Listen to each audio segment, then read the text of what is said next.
اللہ الرحمن الرحیم۔ رسول اکرم صلی اللہ علیہ وسلم نے فرمایا، قسم ہے اس ذات کی جس کے قبضے میں میری جان ہے، جو شخص اپنی بیوی کو بستر پر بلائے اور وہ انکار کر دے تو اللہ تعالیٰ اس سے ناراض رہتا ہے یہاں تک کہ شوہر بیوی سے راضی ہو جائے۔ پھر فرمایا، جب کوئی مرد بیوی کو حاجت کے لیے بلائے تو اس پر لازم ہے کہ اگر وہ روٹی بنا رہی ہے تو وہ روٹی کو بھی چھوڑ دے۔ نبی کریم صلی اللہ علیہ وسلم نے فرمایا، جب کوئی عورت اپنے شوہر کے بستر کو چھوڑ کر چلی جائے، فرشتے اس وقت تک اس پر لعنت کرتے ہیں جب تک وہ واپس نہ آ جائے۔ ایک دفعہ حضرت علی رضی اللہ تعالیٰ عنہ سے پوچھا گیا کہ وہ کون سی عورت ہے جن پر زنا بالکل معاف ہے؟ ان پر زنا کی حد نہیں لگتی، چاہے وہ جتنا مرضی زنا کریں، لیکن وہ اللہ کے نزدیک بے قصور ہوتی ہیں، زنا کی سزا ان کو بالکل معاف ہے۔ دوستو، ایک دفعہ ایک عورت حضرت علی رضی اللہ تعالیٰ عنہ کے دربار میں حاضر ہوئی، کہنے لگی، اے علی، آپ شیر خدا ہیں، نبی اکرم صلی اللہ علیہ وسلم نے آپ کو علم کا دروازہ کہا ہے۔ میں آج آپ کی خدمت میں ایک سوال لے کر آئی ہوں، آپ مجھے اس کا جواب دیجئے، کیونکہ مجھے اس کا سوال کا جواب بڑی شدت سے حضرت علی رضی اللہ تعالیٰ عنہ نے فرمایا، اے عورت، تم نے سچ کہا، مجھے حضور اکرم صلی اللہ علیہ وسلم نے باقاعدہ یہ بات کہی تھی کہ میں علم کا دروازہ ہوں، تم پوچھو کیا پوچھنا چاہتی ہو کہ میں تمہیں اس کا جواب دوں اور تمہارے دل کو اطمینان ہو۔ وہ عورت کہنے لگی، میں ایک شخص سے محبت کرتی ہوں، وہ بھی مجھ سے بے حد محبت کرتا ہے، میری یہ محبت پاکیزہ ہے، وہ شخص مجھے چھونے کی کوشش کرتا ہے اور میرے جسم کی جانب اپنا ہاتھ بڑھاتا ہے اور مجھے چھو کر اپنی نفسی خواہش پوری کرنا چاہتا ہے۔ اے علی، میں یہ پوچھنا چاہتی ہوں کہ اگر وہ میرے جسم کو چھو کر اپنی نفسیاتی خواہش کو پورا کر کے اپنے نفس کی آگ کو مٹا لے تو کیا یہ جائز ہے؟ کیا میں اس کے ساتھ اپنے جسم کو ہاتھ لگانے کی اجازت دے دوں؟ کیا ہم بغیر شادی کے بھی ہم مستری کر سکتے ہیں؟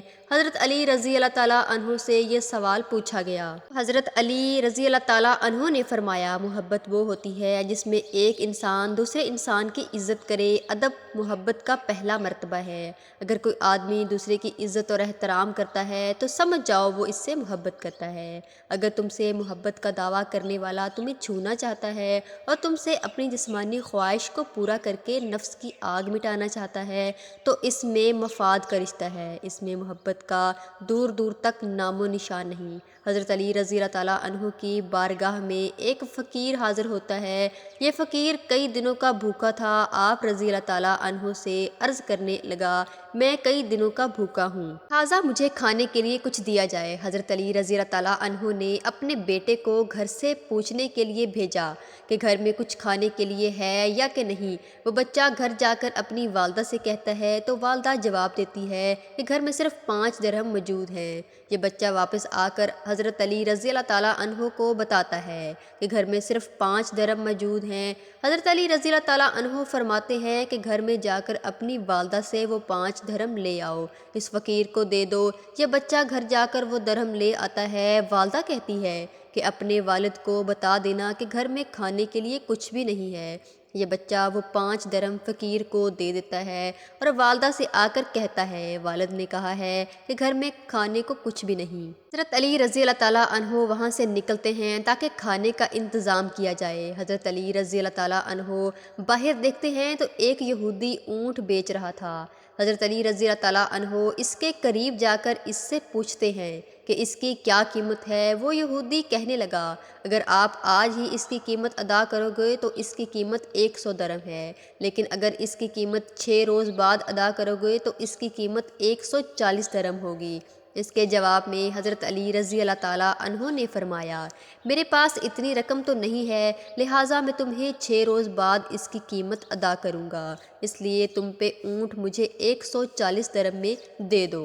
حضرت علی رضی اللہ تعالیٰ عنہ اس یہودی سے اونٹ کو خرید کر بازار کا رخ کرتے ہیں تاکہ اس اونٹ کو فروخت کر کے گھر کا سامان خریدا جائے۔ بازار میں لوگ اس اونٹ کو دیکھ کر جمع ہو جاتے ہیں۔ اس کی نیلامی کا سلسلہ شروع ہو جاتا ہے۔ 1 درہم سے لے کر 100 درہم تک اس کی بولی لگ جاتی ہے۔ حضرت علی رضی اللہ تعالیٰ عنہ اس اونٹ کو 200 درہم میں فروخت کر دیتے ہیں۔ اس کے بعد یہودی کے گھر جاتے ہیں اور اسے 140 درہم پیش کرتے ہیں۔ یہ یہودی کہنے لگا، اگر آپ نے آج ہی اس کی قیمت ادا کرنی تھی تو اس اونٹ کو 100 درہم میں خرید سکتے تھے۔ حضرت علی رضی اللہ تعالیٰ عنہ نے یہودی سے فرمایا، مجھے اس چیز کی خبر نہیں تھی کہ میں آج ہی اس اونٹ کو فروخت کرنے میں کامیاب ہو جاؤں گا، اس لیے میں اب تمہیں 140 درہم دوں گا۔ اس کے بعد حضرت علی رضی اللہ تعالیٰ عنہ گھر جاتے ہیں اور اپنی بیوی کو 60 درہم دیتے ہیں۔ بیوی یہ دیکھ کر حیران ہوتی ہے اور کہنے لگی، 5 درہم تھے تو میں نے آپ کے کہنے پر اس فقیر کو دے دیے، اب یہ 60 درہم کہاں سے آئے ہیں؟ حضرت علی رضی اللہ تعالیٰ عنہ فرماتے ہیں، کیا تمہیں اللہ پر توکل نہیں ہے؟ خواتین و حضرات، حضرت علی رضی اللہ تعالیٰ عنہ کا اللہ پر اس قدر یقین تھا کہ حضرت علی رضی اللہ تعالیٰ عنہ فرماتے تھے کہ رزق انسان کو موت کی طرح تلاش کرتا ہے۔ اب ہم بات کریں گے وہ کون سی 3 لوگ ہیں جن پر زنا حرام ہے، وہ کون سی 3 عورتیں ہیں جن سے نکاح نہیں کیا جا سکتا۔ یہ واقعہ کچھ یوں ہے کہ ایک دن حضرت علی رضی اللہ تعالیٰ عنہ مدینے کے بازار سے گزرے تھے۔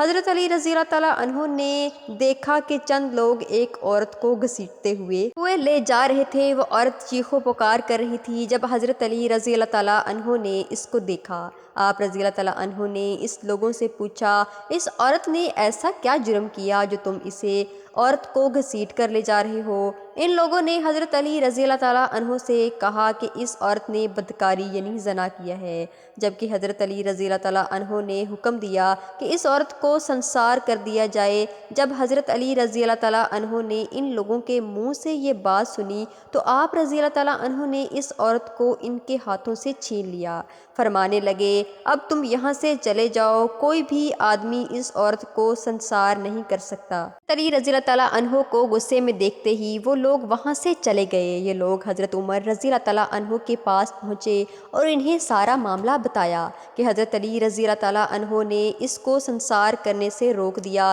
جبکہ عورت بھی ان کے پاس یہ سن کر حضرت رضی اللہ تعالیٰ عنہ سوچ میں پڑ گئے، سوچنے لگے کہ حضرت علی رضی اللہ تعالیٰ عنہ نے اگر ایسا کیا ہے یقیناً کوئی نہ کوئی اس میں راز پوشیدہ ہے، یا کوئی بات ہے جو حضرت علی رضی اللہ تعالیٰ عنہ جانتے ہیں۔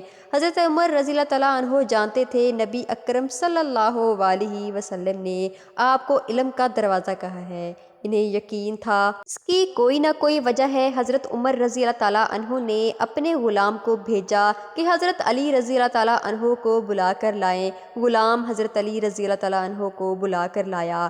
حضرت علی رضی اللہ تعالیٰ عنہ جب پہنچے تو حضرت عمر رضی اللہ تعالیٰ عنہ نے پوچھا، اے علی، ایسی کیا وجہ ہوئی ہے کہ تم نے ایک زنی عورت کو سنسار کرنے سے روک دیا؟ آپ نے فرمایا، کیا آپ کو یاد نہیں کہ حضور اکرم صلی اللہ علیہ وسلم نے فرمایا تھا کہ 3 لوگوں کے اوپر سے قلم کو اٹھایا جاتا ہے، کاتبین ان کے اعمال نہیں لکھتے، یہ لوگ ہر گناہ سے عادی ہوتے ہیں، ایک وہ آدمی جو سویا رہے یہاں تک کہ وہ بیدار ہو جائے، اگر سوتے ہوئے اس آدمی کے ساتھ کوئی فعل ہو جائے تو آدمی پر کچھ گناہ نہیں، کیونکہ وہ آدمی دنیا سے بے پرواہ ہوتا ہے۔ دوسرا وہ نابالغ جہاں تک کہ وہ بالغ ہو جائے، یعنی نابالغ بچے پر کسی بھی قسم کا کوئی گناہ نہیں ہوتا۔ تیسرا وہ جو دیوانہ اور درویش ہو، جسے دنیا کی کوئی پرواہ کوئی خبر نہ ہو۔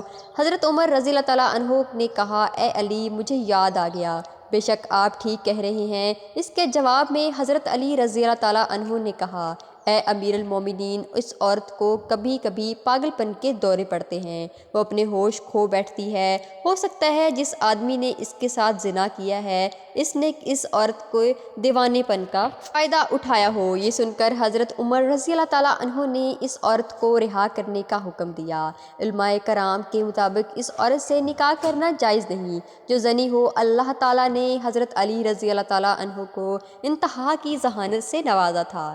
ایک عورت کے کسی مرد سے ناجائز تعلقات تھے، اس عرصے میں اس عورت کی شادی دوسرے شخص سے ہو گئی۔ شادی کی رات عورت نے ایک منصوبہ بنایا۔ سہاگ رات کو اس عورت نے اپنے آشنا کو کمرے میں داخل کیا۔ جب اس کا خاوند نزدیک آنے لگا تو عورت کے آشنا نے نکل کر حملہ کر دیا۔ دونوں میں لڑائی ہوئی۔ نتیجہ عورت کا آشنا، جب عورت نے آشنا کو قتل دیکھا تو وہ خوف زدہ ہو گئی۔ اس نے موقع پا کر خاوند کے سر پر کاری ضرب لگائی، چنانچہ وہ بھی ہلاک ہو گیا۔ صبح کو حضرت رضی اللہ تعالیٰ عنہ نے یہ فیصلہ سنایا، عورت کے آشنا کے قصاص اور خاوند کو قتل کرنے کے بدلے اس عورت کو بھی قتل کیا جائے۔